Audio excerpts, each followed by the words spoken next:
Thank you everyone for coming tonight. I'm very happy to be here with you. Thank you everyone here. Thank you on behalf of the Ministry of Finance and the entire government for your meaningful investment in Israel. Allow me to begin by telling you who I am and where I came from. I am Bezalel, the grandson of my late grandfather Yaakov, who managed to escape to Israel before the Holocaust. His parents drowned on an immigration ship, Mafkura, on their way to Israel. They never made it.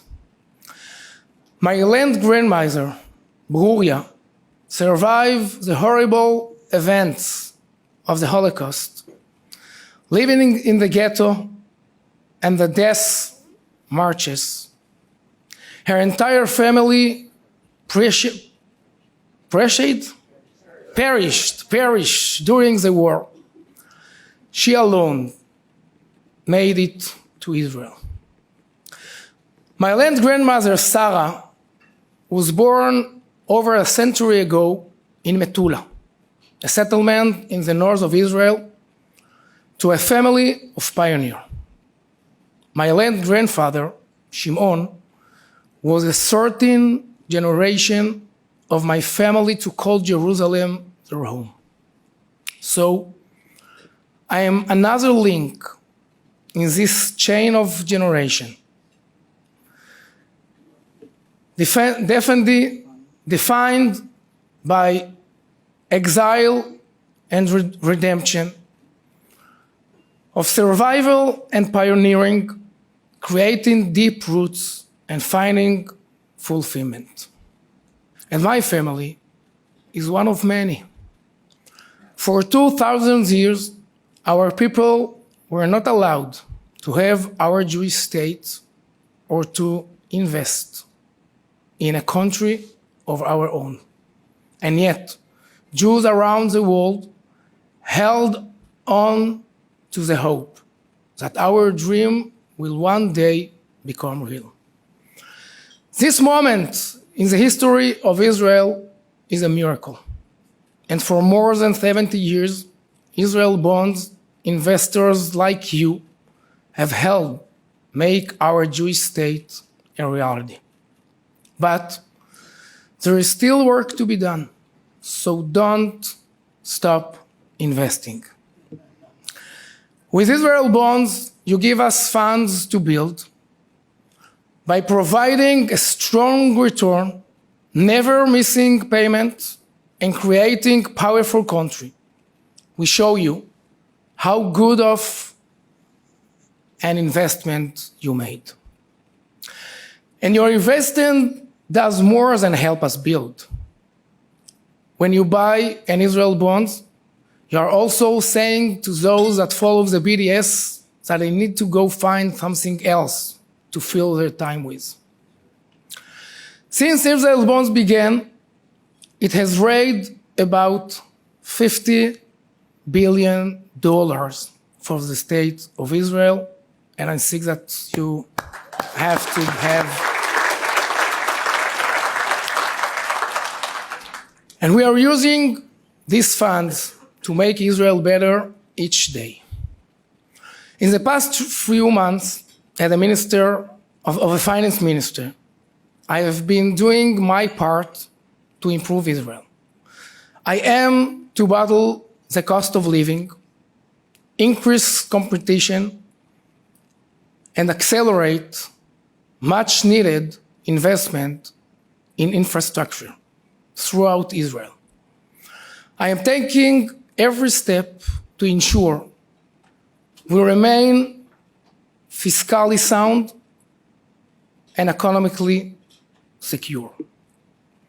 My focus over the past few months has been on crafting and passing a budget that is focused on strong growth and building up infrastructure to improve productivity.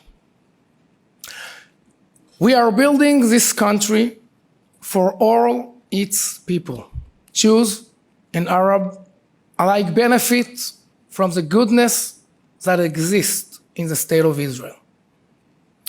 And in this point, I want to say a few words about the elephant is in the room.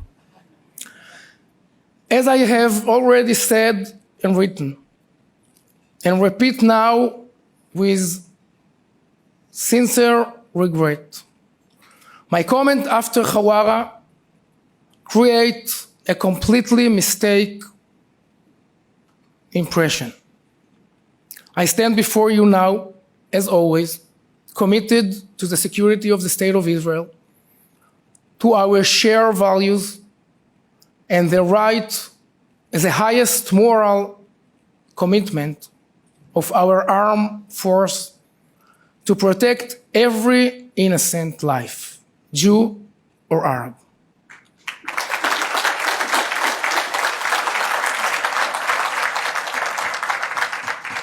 It was only a few decades ago that Israel was filled with swamps and malaria was spreading.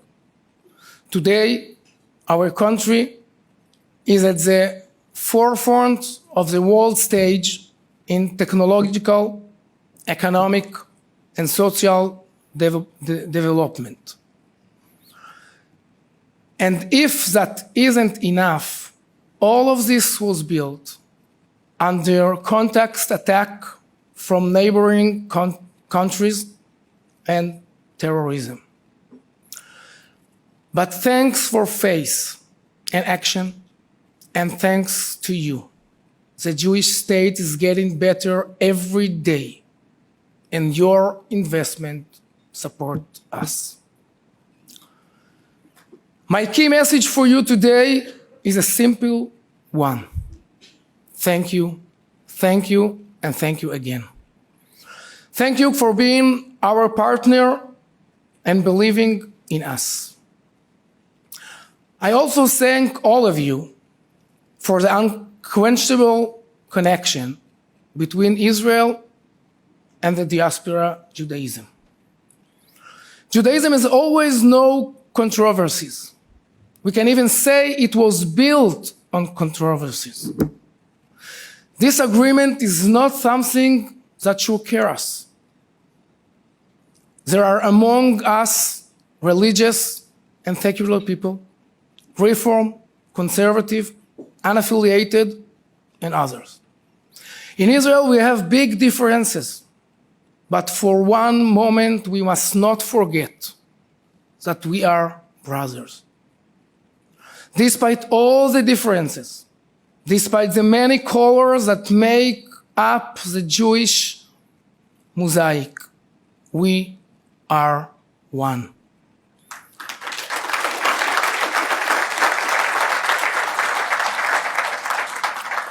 We have common goals of Tikkun Olam, and each of us seeks to fulfill that goal from a different angle. Together, I have no doubt that we will succeed.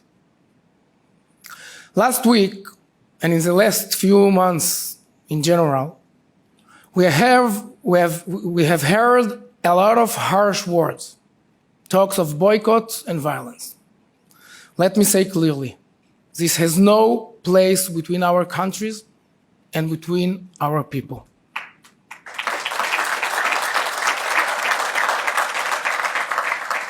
The alliance between Israel and the US is one of values, equality, democracy, and inclusion. This alliance is not just with Republicans or Democrats. It is not with only the right or the left wing. It is an alliance of value that fight evil by adding light. Suddenly, at time, we all pay a heavy price for this alliance. My advisor, Eitan, he is standing right now near me. 4 years ago, he lost his brother, Ari Fuld, while Ari was simply doing his holiday shopping 2 days before Yom Kippur. Ari was born and raised in New York. In the 8th grade, he even traveled to Washington, D.C. for his annual school trip. His childhood was in New York, but once he arrived in Israel, he fell in love. Ari joined the IDF and stayed in Israel. He married Miriam, and they had 4 lovely children. Ari dedicated his life to telling the true story of the state of Israel and to spreading light to all those around him. But then, that fateful day came, and Ari was murdered by an evil terrorist. But I'm here to tell you, have no doubt that his light, and yours, and ours, is one that no one will be able to extinguish. This light will never go out.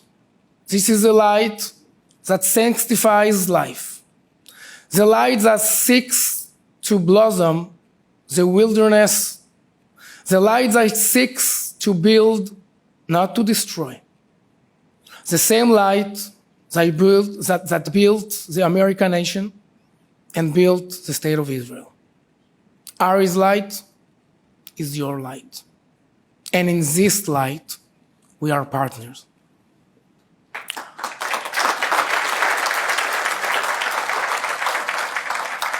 Truth, they are difficult along the way, and they are painful. But even with this, I sometimes pinch myself to make sure I'm not in a dream. Then I remember my grandmother, and I know I am indeed in a dream that's coming true. 75 years after my grandmother drowned on the Mafkura, her grandson arrived in Washington as a minister in the Israeli government. He has come to address Israel's bonds, to speak to Americans who invest their time, money, and energy in the state of Israel. Is this not a miracle of the scale of the exodus of Egypt? What would my grandmother say? What would their family who never made it to Israel think? How could they even imagine me here? What would they think of sovereign Jewish country that leads the fields of high-tech and agriculture? A state that cares about environmental protection, green energy, a powerful Jewish state that has made military to protect it and all of its inhabitants. Tell me, is this not miracle? A miracle of the rise of Israel in its own land. A miracle of the vision of the prophets that create ever stronger light. A miracle that generations have dreamed of. A miracle that today we see before our eyes as we continue the construction of each new floor in the building of our nation.